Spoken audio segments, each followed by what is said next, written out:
నమస్తే, welcome to meta news.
ఇక మ్యాటర్లోకి వస్తే, ఒకప్పటి హీరోయిన్ మాజీ మంత్రి ఆర్కే రోజా ఇప్పుడు మళ్ళీ వార్తల్లోకి వచ్చారు.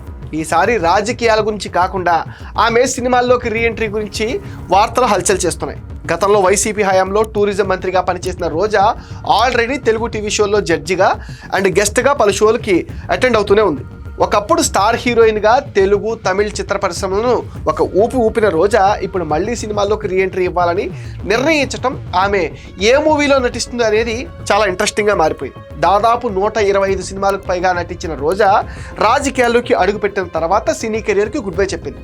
జబర్దస్త్ టీవీ షో ద్వారా ప్రేక్షకులకి దగ్గరగా ఉన్న రోజా మంత్రిగా బాధ్యతలు చేపట్టిన తర్వాత ఆ షోను కూడా వదిలేసింది. దీంతో ఇక ఆమె మళ్ళీ సినిమాలు చేయరని అందరూ అనుకున్నారు. కానీ తాజాగా ఆ అంచనాలన్నీ తారుమారయ్యాయి. తాజాగా ఏర్పడిన పరిస్థితుల నేపథ్యంలో రోజా మళ్ళీ సినిమాలు టీవీ షోల్లోకి బిజీగా మారిపోతుందని టాక్ వినిపిస్తుంది. సినిమా రంగంలోకి కూడా తిరిగి అడుగు పెట్టబోతుందంటున్నారు. డిడి బాలచంద్రన్ డైరెక్ట్ చేస్తున్న లెనిన్ పాండ్యన్ సినిమాలో రోజా నటిస్తుంది. చాలా ఏళ్ల తర్వాత రీఎంట్రీ ఇస్తున్నావు, సంతోషంగా ఉంది డియర్ అంటూ నటి ఖుష్బు సోషల్ మీడియాలో ఒక వీడియో రిలీజ్ చేయటం, దీనిపైన కామెంట్స్ కూడా వస్తున్నాయి. ఇందులో రోజా నటించిన సినిమాలు పాటలు క్లిప్పింగ్లను జత చేశారు. చివరిలో రోజా డీ గ్లామర్ పాత్రలో వయసు అయిపోయిన పెద్దావిడిగా కనిపించారు. ఆమె పాత్ర పేరు సంతానం అని రివీల్ చేశారు. ఈ సినిమా విషయానికి వస్తే, మ్యూజిక్ మాస్ట్రో ఇళయరాజా తమ్ముడు గంగయ్య అమరన్ ప్రధాన పాత్ర పోషిస్తున్నారు. శివాజీ గణేశన్ మనవడు దర్శన్ గణేశన్ నటుడిగా పరిచయం అవుతున్నారు. ఈ చిత్రాన్ని సత్యజ్యోతి ఫిల్మ్స్ బ్యానర్లో నిర్మిస్తుంది. హీరోయిన్ అవ్వాలని తాను ఎప్పుడు అనుకోలేదు. తెలుగులో ప్రేమ తపస్సు సినిమాలో హీరోయిన్గా సెలక్షన్స్ కోసం డైరెక్టర్ శివప్రసాద్ ఆమె చదువుతున్న కాలేజీకి వెళ్లారు. అక్కడ ఆల్బంలో రోజా ఫోటో చూసి ఆరా తీస్తే నాగ రాజారెడ్డి కూతురని తెలిసింది. వీళ్ళిద్దరూ అప్పటికే మంచి ఫ్రెండ్స్. దీంతో ఆయన అడగగానే రోజా తండ్రి కాదనలేకపోయారు. ఒక సినిమాయే కదా చేద్దామన్నారు. అలా ప్రేమ తపస్సు మూవీతో రోజా వెండితెరపై ఎంట్రీ ఇచ్చారు. ఫస్ట్ సినిమాకే మంచి గుర్తింపు సంపాదించడంతో ఆమె వెనక్కి తిరిగి చూడలేదు. తెలుగు, తమిళం, కన్నడ, మలయాళ భాషల్లో అనేక సినిమాలు చేసి స్టార్ హీరోయిన్గా రాణించారు. రాజకీయాల్లోకి వచ్చాక సినిమాలకు గుడ్ బై చెప్పారు. తెలుగులో చివరిగా 2013లో, తమిళంలో అయితే 2015లో రోజా మూవీస్ వచ్చాయి. లాంగ్ గ్యాప్ తర్వాత ఆమె మరోసారి వెండి తెరపైన సందడి చేయబోతున్నారు. మరి తెలుగులోనూ సినిమాలు చేస్తారా, చేస్తే ఎలాంటి పాత్రల్లో కనిపిస్తారనేదే ఇప్పుడు చర్చనీయాంశంగా మారిపోయింది. ఇప్పుడు ఏపీలో రాజకీయ పరిణామాలు మారడం, ఆమె మళ్ళీ సినిమా, టీవీ రంగాల్లో బిజీ అయ్యేందుకు సిద్ధమయ్యారు. వైసీపీ అధికారంలో ఉన్నప్పుడు 2023 డిసెంబర్లో ఆడదాం ఆంధ్ర అనే కార్యక్రమాన్ని ప్రారంభించారు. గ్రామీణ క్రీడలను ప్రోత్సహించడం, యువతలో క్రీడా స్ఫూర్తిని నింపటం ఈ ప్రోగ్రాం యొక్క లక్ష్యం. 125 కోట్లతో చేపట్టిన ఈ కార్యక్రమాన్ని 47 రోజుల పాటు నిర్వహించారు. అయితే ఈ కార్యక్రమంలో భారీగా అవినీతి జరిగినట్టుగా ఆరోపణలు కూడా వినిపించాయి. అయితే దీనిపైన విచారణ జరిపిన విజిలెన్స్ కీలక ఆధారాలు సేకరించింది. అయితే ఆడుదాం ఆంధ్ర కార్యక్రమంలో భారీగా నిధుల దుర్వినియోగం జరిగిందని కూటమి ఎమ్మెల్యేలు ఆరోపించారు. క్రీడా పరికరాల కొనుగోలులో కమిషన్లు, నాసిరకం కిట్ల పంపిణీ, నకిలీ విజేతలకు నగదు బహుమతులు, వైసీపీ కార్యకర్తలకు ప్రాధాన్యత ఇవ్వడం లాంటి అనేక అక్రమాలు జరిగినట్టుగా ఫిర్యాదులు వచ్చాయి. 2024 ఎన్నికలకు ముందు దీనిపైన జరిగిన రచ్చ అంతా ఇంత కాదు. అప్పటి క్రీడల మంత్రి రోజా శాప్ చైర్మన్ బైరెడ్డి సిద్ధార్థ రెడ్డిని టార్గెట్ చేసుకుని ప్రతిపక్షం భారీగా విమర్శలు గుప్పించింది.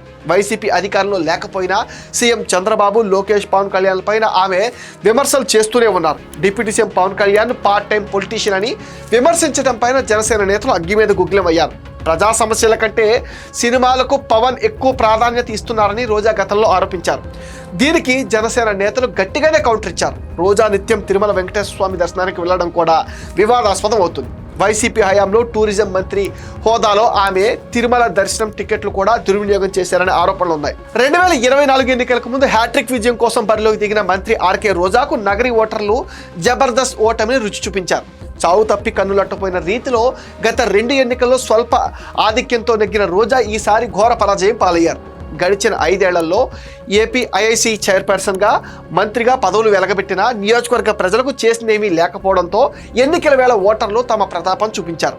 రోజా తమ కుటుంబ సభ్యుల ద్వారా వేల కోట్ల రూపాయలు సంపాదించారని నియోజకవర్గం ఓటర్లు చెప్తూ ఉంటారు.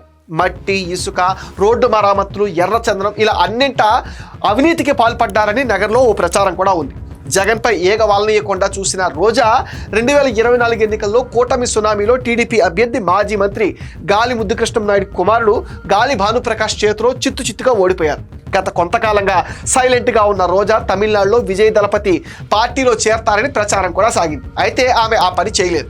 కొంతకాలం ఏపీని వదిలి తమిళనాడులో గుళ్ళు గోపురాల చుట్టూ తిరుగుతూ ఆమె కాలక్షేపం చేశారు. తాజాగా రాజకీయాలకు విరామం ప్రకటించిన రోజా తమిళ చిత్రంతో మొదలైన ఆమె సెకండ్ ఇన్నింగ్స్ భవిష్యత్తులో తెలుగు సినిమాలో కొనసాగే అవకాశం ఉందని పరిశ్రమ వర్గాలు కూడా భావిస్తున్నాయి. అదే టైంలో ఆమె నగరి నియోజకవర్గం పైన ఆశలు వదిలేసుకున్నారని కూడా అంటున్నారు. దీంతో నగరిలో గాలి ముద్దుకృష్ణ నాయుడు తనయుడు జగదీష్ కు లైన్ క్లియర్ అయిందని చెప్తున్నారు. ఇది మెటా న్యూస్ అప్డేట్. ఈ వీడియో పైన మీ ఒపీనియన్ ని కామెంట్ సెక్షన్ లో మెన్షన్ చేయండి. ఈ వీడియోస్ ని లైక్ చేయండి, షేర్ చేయండి, మెటా న్యూస్ ని సపోర్ట్ చేయండి, సబ్స్క్రైబ్ చేయండి.